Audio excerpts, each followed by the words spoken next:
All attendees are in listen-only mode. Hello, everyone, and welcome to CTL's Education Professional Development Series. My name is Stephanie Shea. I'm the Marketing Manager here at CTL, and I'm joined today by Amy Al-Khalisi, our EdTech Project Manager. Oh, sorry. Somehow it went to the next one. Okay, for those, sorry about this, everybody. I'm having trouble with my slideshow. Here we go. For those of you who are not familiar with CTL, we are headquartered in Portland, Oregon, and have been providing innovative IT solutions to education and government customers for over 26 years. Some of our most popular products include our brands of ruggedized CTL and to-go PC laptops, convertibles, two-in-ones, and tablets designed specifically for K-12 education. Over the last 2.5 years, we've worked with Google to introduce a line of CTL Chromebooks that have been recommended by PC Magazine as the best choice for Chromebooks in education. As part of our commitment to education, CTL is offering monthly professional development webinars for our education customers. These webinars will include a variety of topics relevant to K-12 ed tech, but we'll have a big focus on Google Apps for Education and Chromebooks in the classroom. Today's webinar is Gmail for Educators, presented by Catherine Livick of our professional development partner, Education Service District 112 of Vancouver, Washington. However, before we get started, I'd like to go over a few items so you know how to participate in today's event. We've taken a screenshot of an example of the attendee interface. You should see something that looks like this on your own computer desktop in the upper right corner. You're listening in using your computer speaker system by default. If you would prefer to join over the phone, just select telephone in the audio pane and the dial-in information will be displayed. You will have the opportunity to submit text questions to today's presenter by typing your question into the questions pane of the control panel. You may send in your questions at any time during the presentation, and Amy will be compiling these and addressing them during the Q&A session at the end of today's presentation. If we run out of time, you'll be contacted by your sales representative to make sure all your questions are answered. Before we begin, I'd like to take a quick poll and see what email programs people have been using if you're new to Gmail.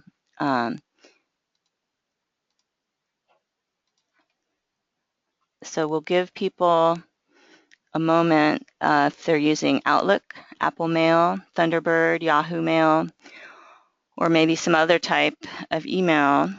This will be interesting to see what people are coming from to Gmail.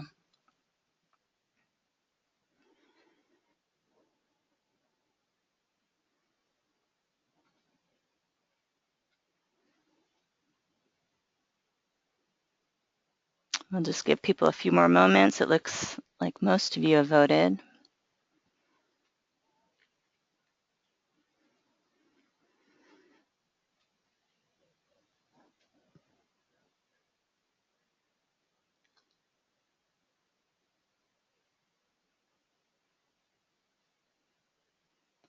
Okay, I think we're going to wrap up the poll.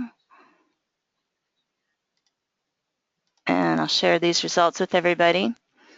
It looks like 67% came from Outlook, so that's the majority.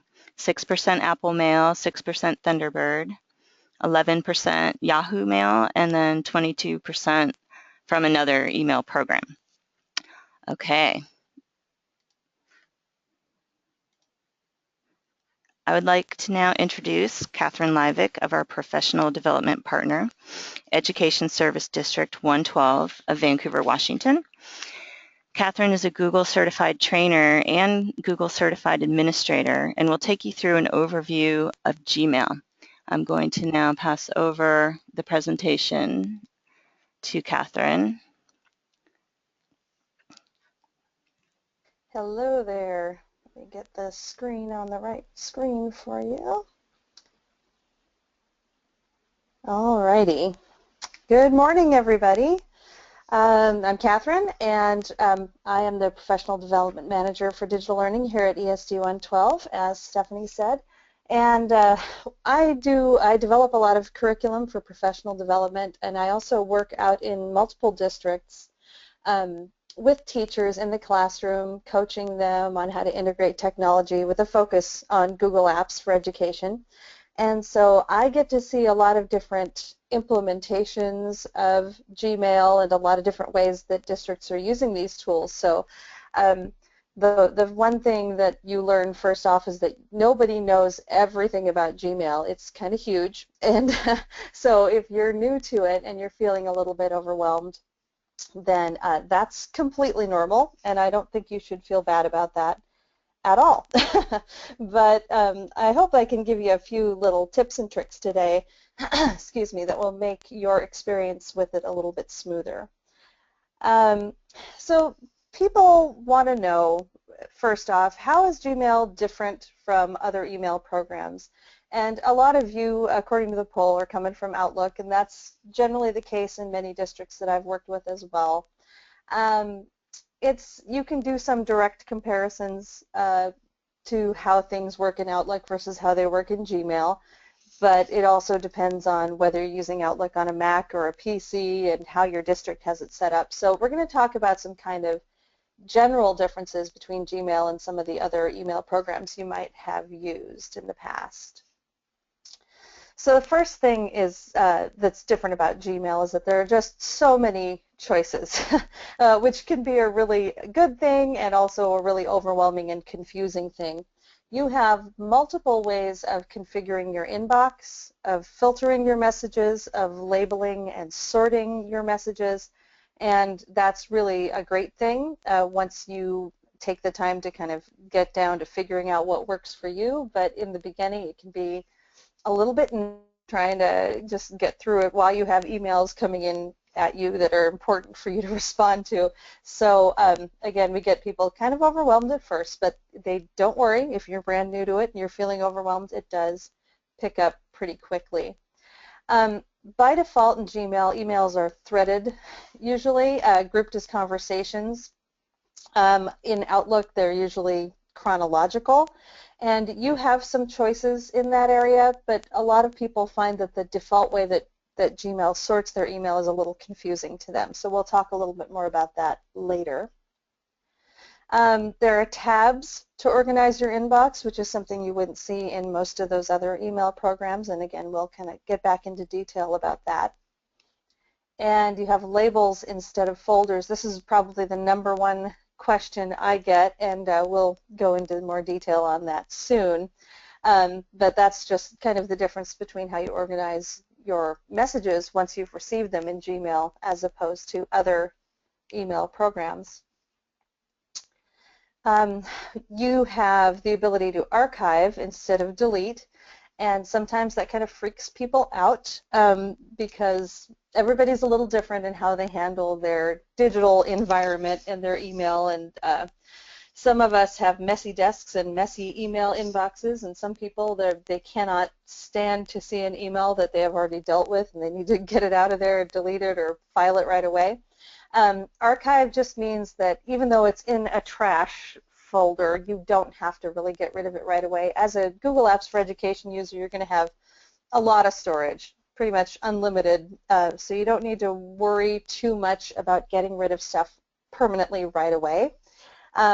Excuse me. One of the things that some folks find coming over from Outlook, and again, this depends on your district and how they have it set up, but in the district I used to work in, as well as some of the districts I go out and work in now, they used to have some pretty draconian restrictions on the amount of email you could keep on the server.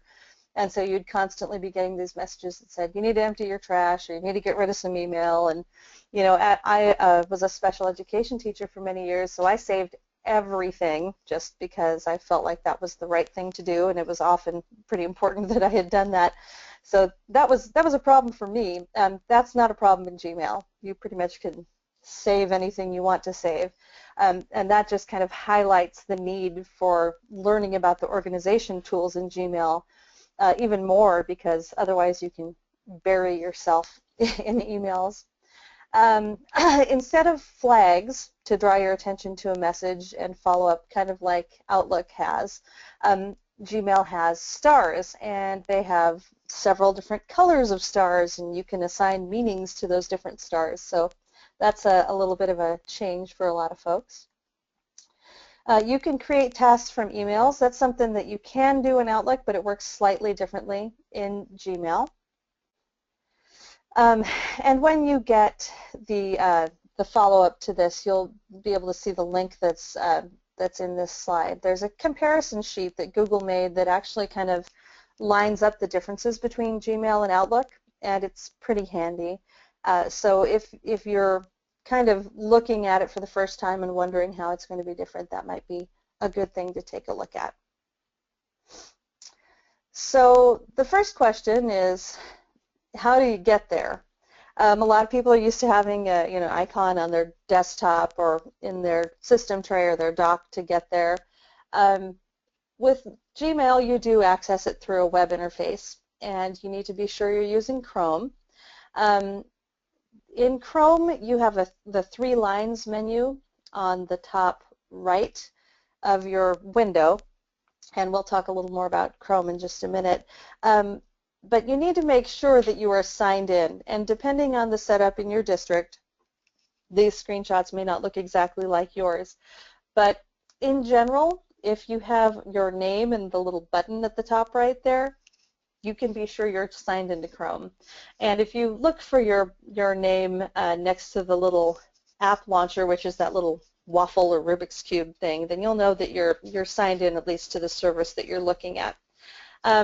When you're signed into Chrome, your bookmarks, your themes, your extensions go with you everywhere. So there are some other really good reasons to sign into Chrome besides Gmail. But the first thing to do is to make sure you're signed in so you can actually access your mail.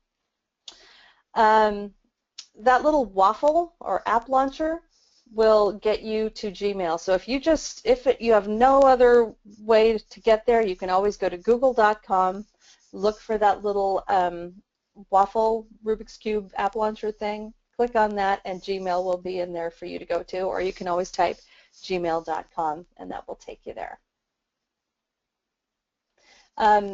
In some configurations, some districts, you can install the app launcher, which is a Windows or Mac program that sits in your dock or your system tray, and that's that bottom image.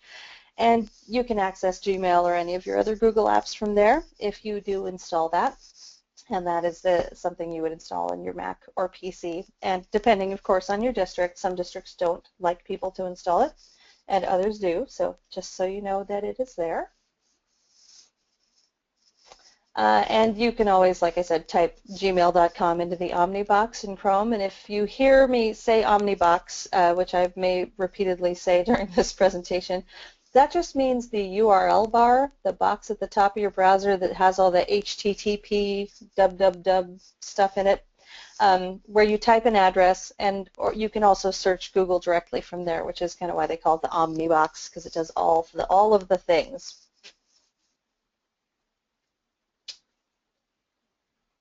And once you get there, some people like to bookmark the actual Gmail page instead of using the launcher. You can use the star that's in the Omnibar to do that. And depending again on your district, you can make Gmail your default mail program for clicking on email links and other things. So if you're looking at a website, for instance, you're looking at one of CTL's web pages and you see Stephanie's email is there. It says email Stephanie by clicking on this. A lot of districts are still running Outlook, or they still have Outlook installed on the computers in their district, but they want you to use Gmail, so you don't want Outlook to be popping open every time you click on a link like that to email someone. There is a double diamond in the Omnibar, and that will only show up in Gmail or pages that you can have some choices like this in. So if you're in Gmail and you see that double diamond, you can click on that and it will give you the choice to make Gmail your default program for opening email links. And for a lot of people, that's a really helpful shortcut to have. The star next to it is where you can add the bookmark, and I always recommend to people that you just show the bookmark bar all the time so you have your little line of goodies up there, easy for you to get to. So Stephanie, you've got another poll for the folks? Yes, I do. Let's see if I can launch this without changing my screen. We are curious. Yes, people can see this, right?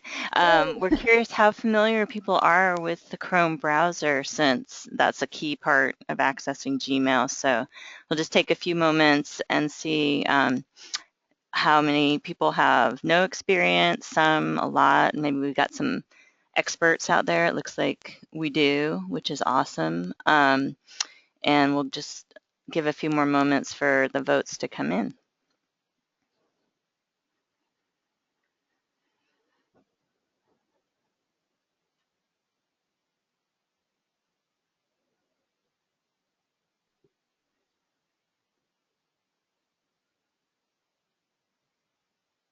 Almost everybody's voted. Wrap it up in a few more seconds. Okay. I'm going to close this poll and share the results with everybody. Looks like kind of a split mix, 14% no experience, 23% intermediate level, 36% a lot of experience, and then 27% experts. So this is not quite evenly divided, but pretty divided group. Okay. Back to. Well, that's intimidating. You guys know so much. No, that's awesome. Well, yeah, the more familiar you are with Chrome, the more you know that Chrome has a lot of tools built directly into it that can interact with your other Google apps and can change the experience that you have and make things a little bit easier. So that's actually kind of cool that a lot of folks have experience with that. I think I'm going to start by just talking about the inbox, and there's some terminology used in Gmail that's slightly different, and that you kind of have to know what people are talking about when they say these things. So you have tabs, you have labels, and you have importance, and these are all kind of integral parts of Gmail and your experience when you're reading your email. So you have several ways to organize and file your messages, and you can choose the configuration that works for you.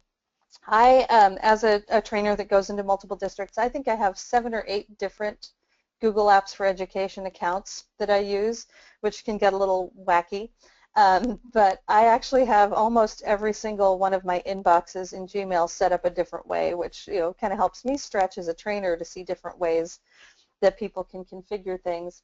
And also works for me in different ways depending on the volume of email and the types of emails I get in those districts. So it really is very flexible. I don't think I have any two set up the same way.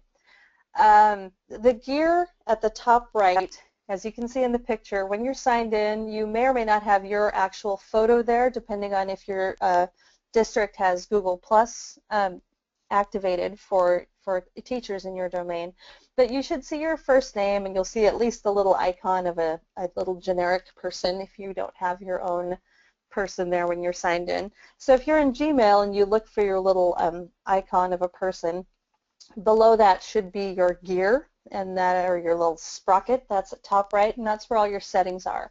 If you click on that, it'll pop down a menu, and you'll have some options, one of which will be settings. Almost all of your settings are in there. And to be perfectly honest, it's not the most user-friendly settings page that you have ever seen. It's multiple giant walls of text, and so there's a lot of very, let's just call it close reading, because we all know about that, right?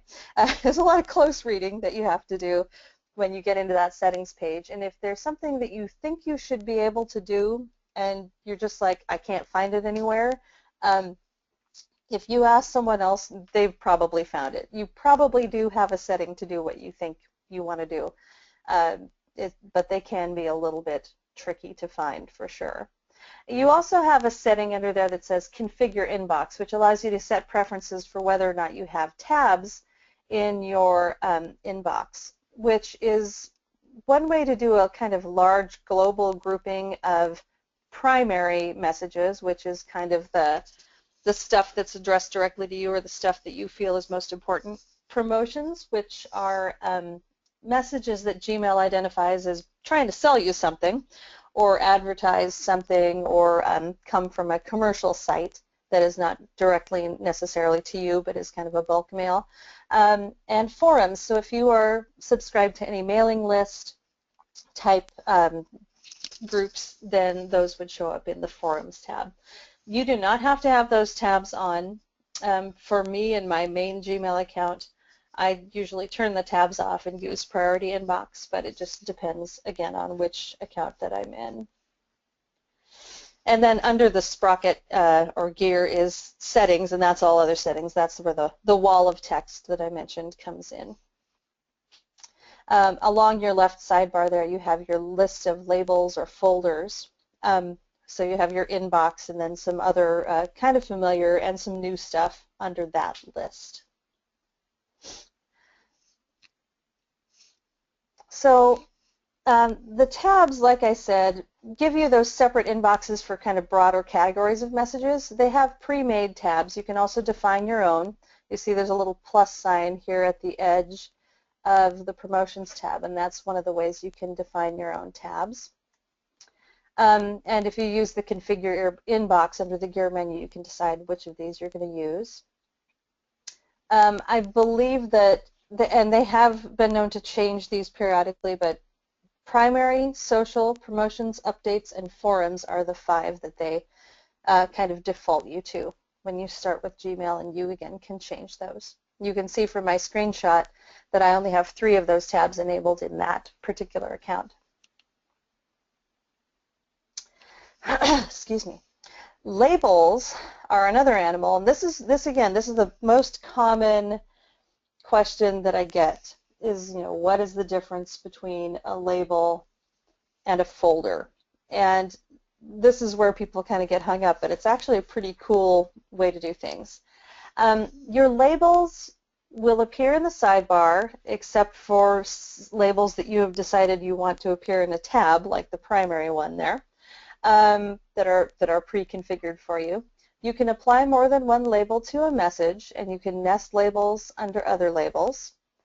And in settings, you can create and edit all the labels that you want. Now, the thing about labels is they're very similar to folders, with the one really important distinction that you can apply more than one label to a message. So if you think about sticky notes, if I have a piece of paper on my desk and I put it in a folder, that piece of paper can only be in one folder.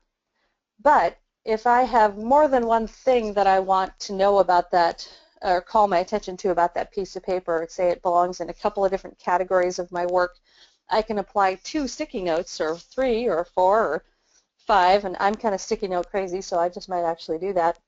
But I can apply as many sticky note labels to that piece of paper as I want. So if I have an email coming into my inbox and it belongs to parent email and it also belongs to second period, say, if I organize my email by classes that I teach and then also by whether or not it's a parent correspondence, I can apply both of those labels to that email, which really kind of helps me to find it more quickly and just helps my brain to know what I've done with that email, as opposed to just putting it in the folder that says parent correspondence and then I just have all of my class periods together in there of parent correspondence. So once you get used to labels, it's really a great thing. And to be honest, it took me a while to get sold on it too, because I was very used to folders.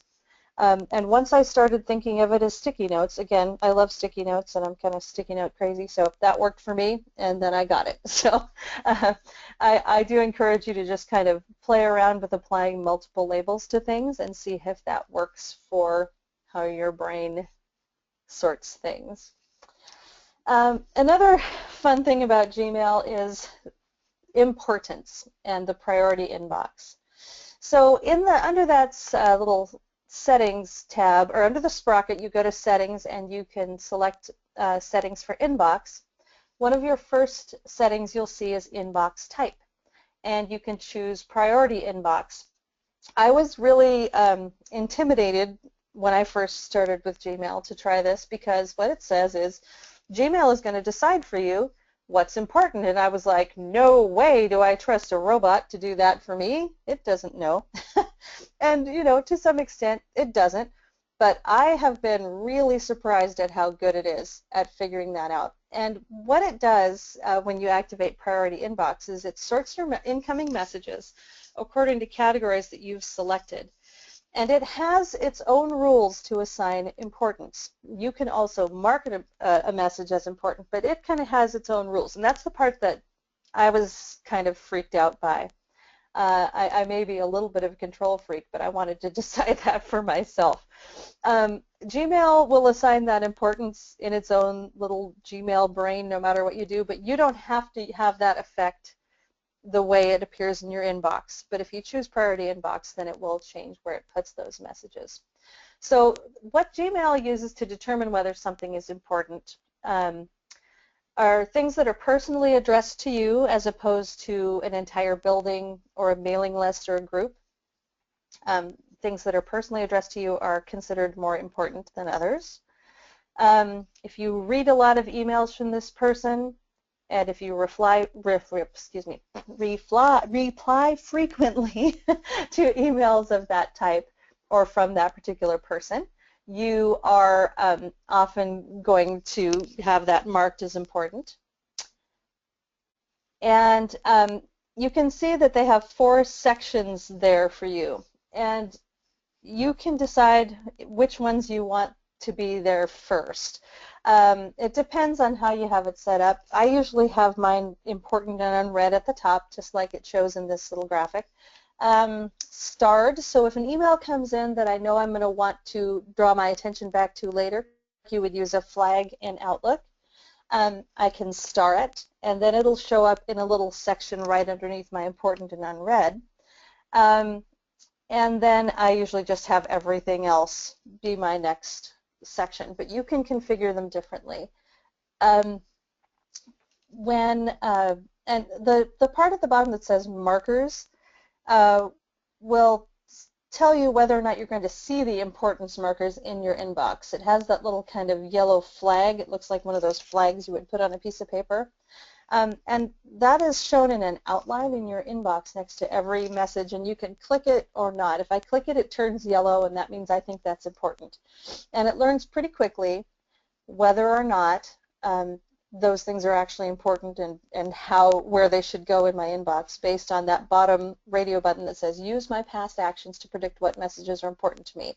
And that's those signs of importance that we kind of talked about above.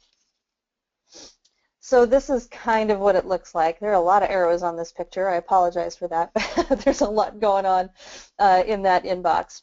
So here's that first one that has an arrow at it is an ongoing conversation between myself and several other people. And you can see it's starred, and it is important because I have marked that yellow flag. Maybe I marked it, or maybe Gmail marked it.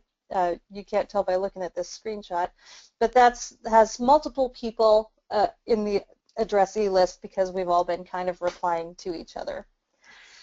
And it's showing that 5 is showing that there are 5 unread messages in that particular conversation thread. The person on the bottom there is a Google Plus Circles friend. Someone that I have friended in Google Plus will be considered important for purposes of priority inbox most of the time. Some of the ones in starred, you can see that one of them is from Hapara team. That's not directly addressed to me. That would be like a bulk mail. If I had the tabs on for promotions, that one might have sorted into promotions, but I have starred the emails from them because I like to see the news that they send me, so it shows up under stars. Everything else, mass messages, things that go to the whole building, or things that I have kind of already read but are not important and have kind of dismissed but not deleted, can show up in that bottom section. And your mileage is going to vary somewhat on this because it's very fluid and it's very much based on your usage. So I can give you all the screenshots in the world from my email, and even though I have 7 or 8 different Gmails that I could screenshot for you, none of them may look exactly like yours. So it's just one of those things where we kind of have to be pretty flexible, but we're teachers, so we're used to that, right? We can do that. Reading and replying to messages is not a lot different in Gmail, but it does have a few kind of differences. So you get your messages threaded by default, and some people that really throws them off. I like conversation view or threading. What that does is it actually pulls together all the replies in back and forth in a series or in a conversation all into one place. So if you email me and I reply, and then I get 3 or 4 other emails, but then you reply to that same thread again, it's going to pop up to be in that same conversation. It might show up before emails that have actually come in before it, just because it's part of that conversation. People who are used to looking at a straight up chronological list of emails can have a little bit of trouble with that. I encourage you, if you've never tried threaded conversation email, to try it. It might make more sense to you after a few days. You might hate it, but you can always go into settings and turn it off. And that's the thing with Gmail. You can experiment with quite a few different things, and if you don't like them, you can always go back and turn them back off later. And if you find yourself getting more confused, you can always change it back. Another point of confusion that I see with folks reading Gmail for the first time is that they don't know where all the older messages in the thread went. It kind of collapses them down, and you have these 3 little dots underneath, and if you click those 3 dots, it'll open up the whole rest of the conversation, and you can see the quoted text or what was included in each reply as you go through the thread. When you reply to Gmail, I still have a reflex where I click the arrow that goes left at the top of my reading pane, and that actually takes me back to my inbox, and it's just kind of a reflex because we look for a button on top that has an arrow, and that's our reply. Now, it doesn't really work like that in Gmail. There's a couple of simple ways to reply. So if you click in the box below the message, it'll say to reply or forward. Click here. You click in the box, and it will automatically reply. If you want to reply all or forward, you click the link for that. It pops open a little composition box, and you can type right in there and reply to your email. At the top right of the message, you have a drop-down arrow that will give you some more choices for replying. Excuse me.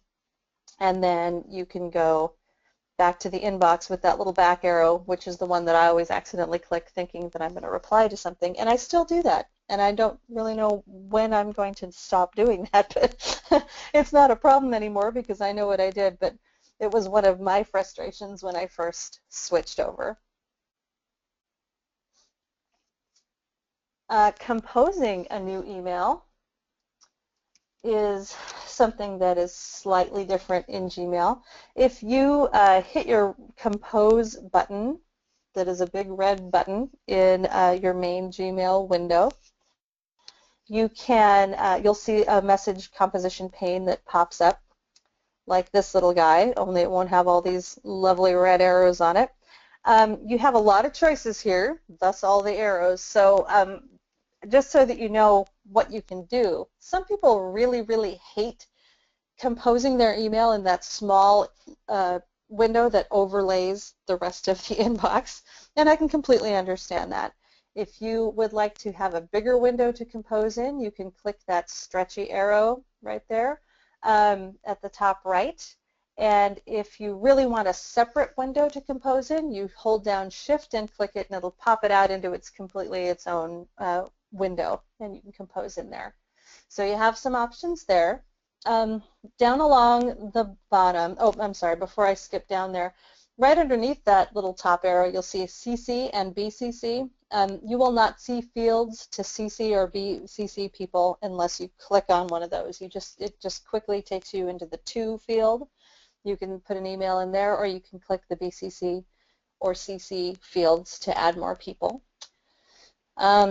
Subject line and the composition window themselves are pretty similar, but then down at the bottom you have some style options.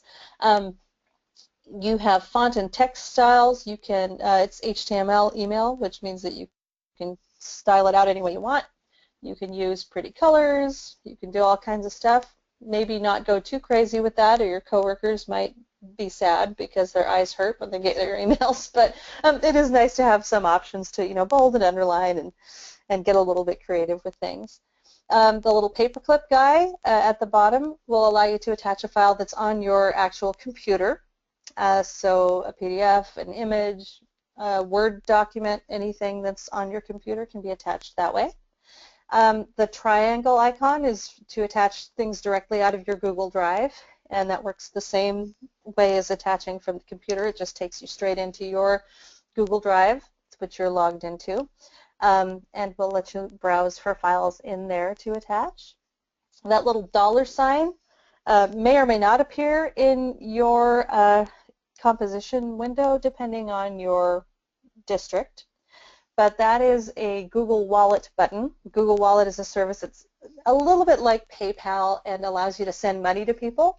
If you start sending money to your coworkers via email, I'm sure you'll be very popular. I personally have not tried it yet, but you may or may not see that little $sign there. The image, little mountains and a sun or moon there, is your kind of classic attach an image button, and that will allow you to look on your computer for an image and attach it to the email. The little chain next to that, excuse me, permits you to make a hyperlink in your email, which is really cool because there are some email programs that don't accommodate that. What that means is that you can, excuse me, select a word.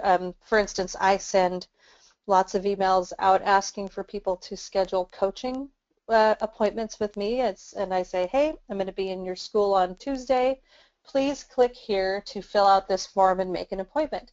And instead of having to paste a big ugly link with all these kind of random characters in it, I can highlight the words please click here, click that make a link button. It pops up a little window and says, what do you want this to link to? And it puts the link under those words, please click this link.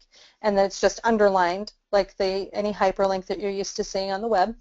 And people can click on it and go out to that link in a very good, good-looking way that works with the flow of your email. The little smiley face guy is little smiley face emoticons, all kinds of fun stuff in there. There are some of the familiar ones like emojis that you might be used to seeing on your phone, and there's some kind of googly ones, that little gumdrop guy. I like him. He's one of the Google-specific emoji guys. And you have your trash can if you decide you don't want to compose this email after all, and that little tiny drop-down triangle is a menu that gives you some more options. Your spell check is down there, so that's an important one to explore. It is very tiny, and one of the things about Google, they use what's called material design in a lot of their products, so they're working toward it in Gmail, and they use those little triangles to give you more options in a lot of places. If your eyes are over 40, those triangles can be very easy to miss. So if you think that there are some options you should be seeing and you're not seeing them, just kind of hunt for that little triangle, because there's usually a lot of really good stuff hidden behind it, and it's easy to ignore. You can also drag and drop images into this composition window. So if you have an image on your desktop and you have your window size so that you can see your desktop and your composition window both, you can drag an image in there and it'll just pop right in. Oops, sorry. When you are a teacher and you're using Google Apps for Education, you have a lot of reasons to understand how contacts work. And it's kind of outside the scope of this webinar to go super deeply into it. But I will tell you that it's really important for you to know where the contacts are in Gmail. And it's a little bit hard to find sometimes. And one of the things that I've noticed about contacts in Gmail is that when you are in the contacts app itself, it kind of looks exactly like Gmail, and sometimes you go, wait a minute, what happened to all my email? Why are all these people here? This little red compose button, above it you see that mail, and there's that little teeny weeny triangle again that is so important and yet so tiny. And if you click that, you'll have a choice to look at contacts or tasks as well. So that's one way to look for your contacts. Contacts also appears as an app in the Waffle or the app launcher. So once you know where contacts are, you can create a contact group to organize your parents, students, colleagues. Those contact groups also work across the Google products. So for instance, if I have a group of parent emails that I have made that group in contacts and I can send emails to them, I can also use that as a group to share Google documents with.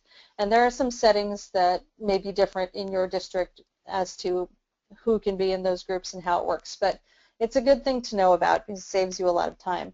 If you use student emails, if your students have email in your district and you make a contact list of them, you can send things, whether it's an email or share a document in Drive or whatever, with one keystroke by typing in first period or whatever the name of your group is, and then it sends it to all of them. So that's a really handy thing to know.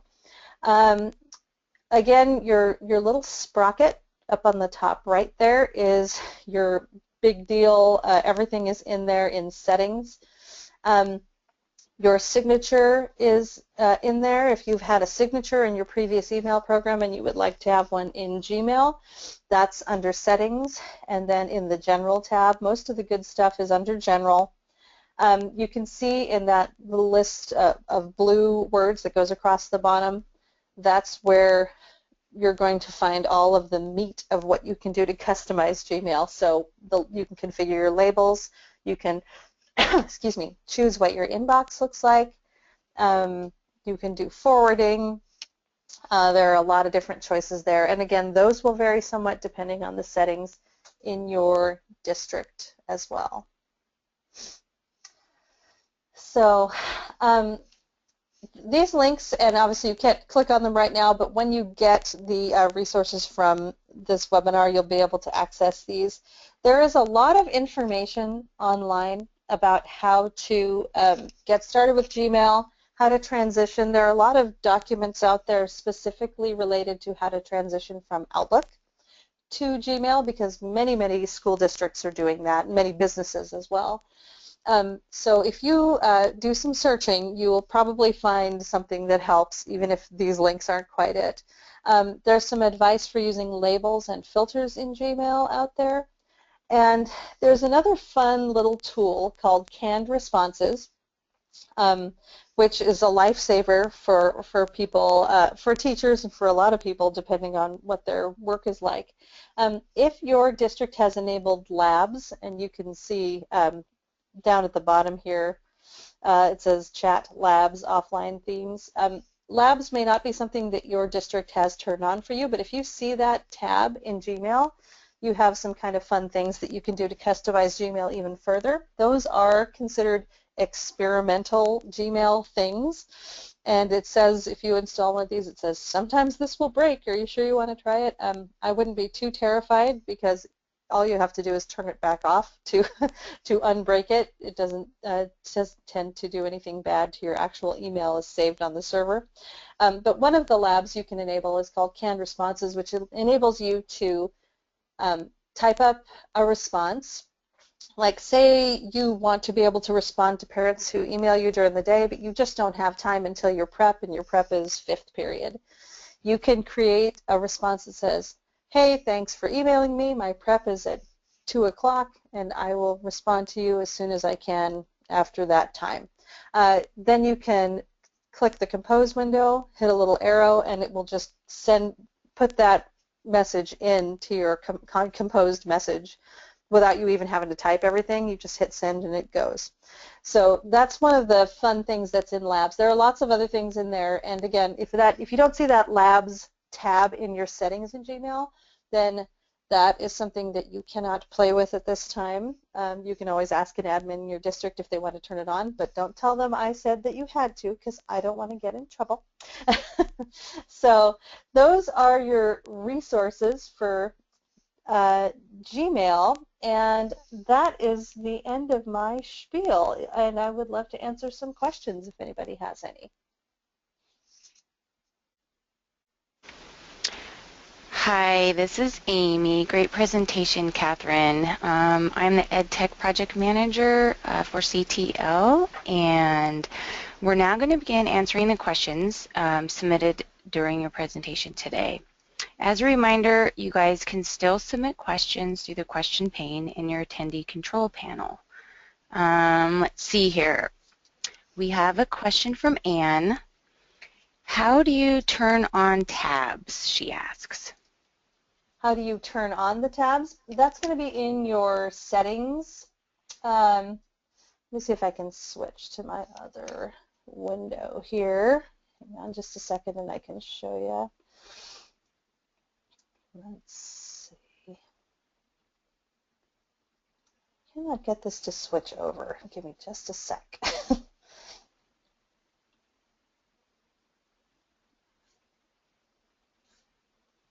Yeah, I'm having some kind of issue with this other window that I'm trying to bring forward, because I was going to just show it to you, but it's giving me some kind of problem. So I'll just tell you, if you go into your settings, you have the ability to sort your inbox, and you also can configure inbox under the sprocket. Here, let me try this one more time. Oh, there we go. Are you able to see my Gmail settings now, Amy? Can you see that? Yes. Oh, good. Okay. Sorry. Sometimes GoToWebinar seems to not like me very much. So I'm in my settings for this email, and I can hit Configure Inbox under that little sprocket, and here is where I choose my tabs. Okay. So you can, there again, the way your tabs and your priority inbox and all that stuff interact is very very dependent on how you have it set up, but that's where you look to see what tabs you can enable. So sorry that took me a minute to get that switched over. That's okay, and I hope that answered your question, Anne. We have another question from Jillian. Will this PowerPoint be available to callers? Well, I believe so. Stephanie, is that, I know you send the recording out, but is there, do you guys send the actual presentation, or I could also provide a list of links if necessary? Yeah, I mean, in the past, we've just had this recorded, so if people were watching the video of it, they can sort of freeze frame, and it's in essence a lot like having the PowerPoint, but it's having you narrate and do your presentation, so it's kind of better than just having it. Yeah. Well, and I have some of those links embedded in there that they couldn't see, but I can send those to you, like the resource links after this, and if you wanted to, you could send them out. Do you want me to do that? For sure, that would be great, because everyone will be getting a follow-up email with a link to the recording, and then we can include those resource links for them too. Perfect. I will send those to you. Great. That answers another question Anne had as well about emailing and another person emailing them information about the PowerPoint. Another question we have is from Heather. She says, I frequently scan items to my Gmail and they become threaded together. Is there a way to unthread just one type of email? I'm assuming that you mean you're scanning them from like a copier that is network connected in your building, and then that basically emails it to you. It'll say you have the sender of the email will be copier 9 whatever, a bunch of numbers. At least that's how it worked in my building. Or the copier itself has an email address it's sending from.